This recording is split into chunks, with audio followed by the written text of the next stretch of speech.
झारखंड विधानसभा चुनाव 2024 के परिणाम ने सभी को चौंका दिया।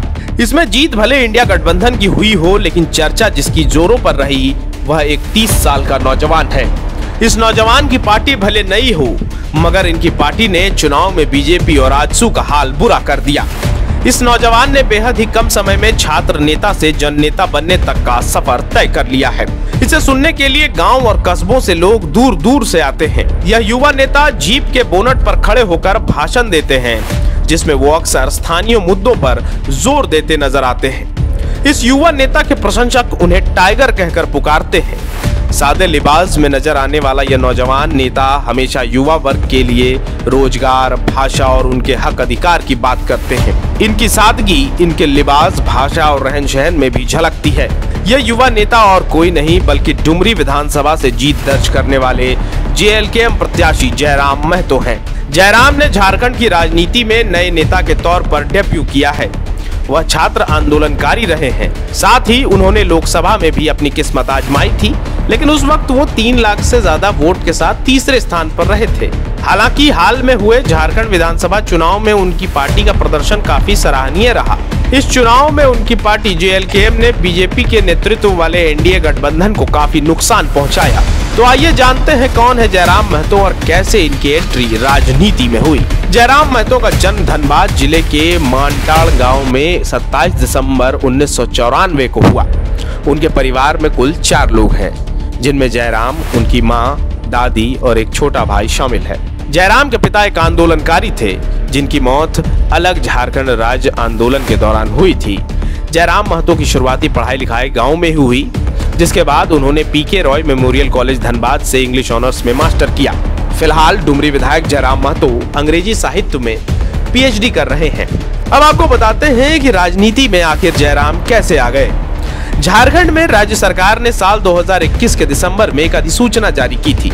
इस अधिसूचना के अनुसार राज्य के 11 जिलों में राज्य स्तरीय परीक्षाओं के लिए झारखंड के बाहरी भाषाओं जैसे भोजपुरी, मगही और अंगिका को भी क्षेत्रीय भाषा की सूची में रखा गया था। झारखंड में अधिसूचना जारी होने के बाद से ही भाषा आंदोलन शुरू हो गया। अधिसूचना से नाराज स्थानीय युवाओं ने बोकारो, गिरिडीह और धनबाद जिले में कई स्थानों पर विरोध प्रदर्शन किया। इन्हीं प्रदर्शनों के दौरान जयराम महतो का नाम भी सामने आया। चूंकि अधिसूचना के विरोध में हो रहे युवाओं के प्रदर्शन का कई जगह पर जयराम महतो नेतृत्व कर रहे थे। इस आंदोलन के बाद से ही जयराम लगातार भाषा, स्थानीयता और रोजगार के मुद्दे पर मुखर रहे।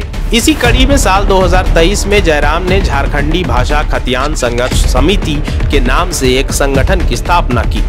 फिर साल 2024 के अगस्त तक उनका राजनीतिक दल झारखंड लोकतांत्रिक क्रांतिकारी मोर्चा बन गया।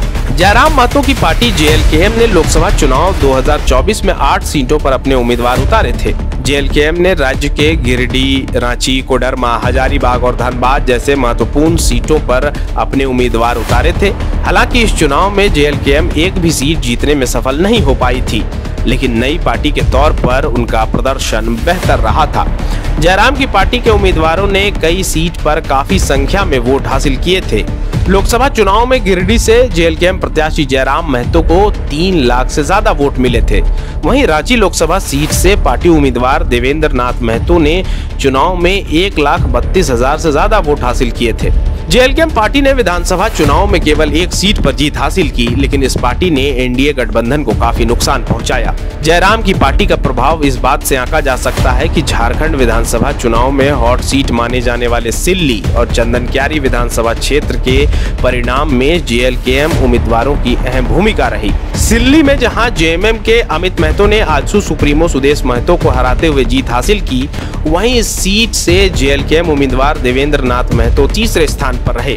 इसी तरह चंदनक्यारी, जहां से एनडीए नेता प्रतिपक्ष अमर बावरी को मैदान में उतारा गया था, वहां भी जेएमएम उम्मीदवार उमाकांत रजक ने जीत दर्ज की। लेकिन इस सीट पर भी चर्चा का विषय रहा जेएलकेएम प्रत्याशी अर्जुन रजवार, जो नेता प्रतिपक्ष अमर बावरी को पछाड़ते हुए दूसरे स्थान पर काबिज हुआ। इसी तरह विधानसभा चुनाव में कई ऐसी सीटें रहीं जिसमें जेएलकेएम प्रत्याशी बेहतर प्रदर्शन करते हुए दूसरे और तीसरे स्थान पर रहे। हालांकि चुनाव में जेएलकेएम पार्टी ने केवल 1 सीट डुमरी पर विजय प्राप्त की। डुमरी सीट पर जयराम महतो ने एनडीए की यशोदा देवी और जेएमएम की बेबी देवी को शिकस्त देते हुए जीत हासिल की। जयराम महतो कुर्मी महतो समुदाय से आते हैं। आजसू पार्टी के मुखिया सुदेश महतो भी कुर्मी नेता ही हैं। ये समुदाय बिहार और उत्तर प्रदेश के कुर्मी समुदाय से अलग है। मीडिया रिपोर्ट से मिली जानकारी के अनुसार राज्य की 15% के आसपास आबादी कुर्मी समुदाय की है। यही कारण है कि 26% आदिवासी समुदाय के बाद कुर्मी समुदाय को राज्य में सबसे बड़ा समूह माना जाता है। इस कारण चुनाव में भी ये समुदाय महत्वपूर्ण भूमिका निभाते हैं। ऐसा माना जाता है कि राज्य के लगभग 32 से 35 विधानसभा सीटों पर कुर्मी निर्णायक भूमिका निभाते हैं। इनमें मुख्य रूप से सिल्ली, रामगढ़, गोमिया, डुमरी और ईचागढ़ जैसी सीटें शामिल हैं, जहां कुर्मी मतदाताओं की संख्या काफी ज्यादा है। जयराम के राजनीति में कदम रखने से पहले तक पूरे कुर्मी समुदाय का वोट आजसू के पक्ष में रहता था, लेकिन एक ही समुदाय के दो विपरीत विचारधारा के नेता होने के कारण कुर्मी समुदाय का वोट आजसू और जेएलकेएम के बीच बंट गया। चुनाव के नतीजों को देखें तो कुर्मी वोटर्स का ज्यादा झुकाव जयराम की ओर रहा। ऐसे में विधानसभा चुनाव के जो परिणाम आए उसमें जयराम महतो की पार्टी के कारण एनडीए को काफी नुकसान हुआ। इस तरह जयराम महतो के नेतृत्व में जेएलकेएम ने एनडीए जैसी गठबंधन के चुनावी नतीजे को प्रभावित किया। जयराम महतो की युवाओं में अच्छी पकड़ मानी जाती है, साथ ही चुनाव में भी उनका फोकस स्थानीय मुद्दों पर रहा। ऐसे में जनता ने जयराम पर भरोसा जताते हुए एक छात्र नेता को जन नेता बनाते हुए विधानसभा तक पहुंचाया। जयराम की बेबाक आवाज और निडर स्वभाव के कारण महज 30 साल की आयु में उन्होंने जीप के बोनट से लेकर विधानसभा की सीट तक का सफर तय कर लिया। जयराम ने हमेशा युवा वर्ग की जरूरतों जैसे नौकरी, स्थानीयता और 1932 के खतियान का मुद्दा उठाकर लोगों को अपनी ओर आकर्षित किया। उनका एग्रेसिव अंदाज सभाओं में आने वाली भीड़ को खूब पसंद आता है। यही कारण है कि इतने कम समय में धनबाद के एक छोटे से गांव से आने वाला एक आंदोलनकारी जयराम महतो डुमरी क्षेत्र के विधायक बन गए। छात्र भी झारखंड टॉपर्स बनकर बना रहे इतिहास। दूरदर्शी शिक्षाविद श्री विपिन सिंह के मार्गदर्शन में मेडिकल एवं इंजीनियरिंग के लाखों छात्रों के लिए आशा की किरण के रूप में goal nations leading institute. TheFollowUp.in Like, share and subscribe. www.thefollowup.in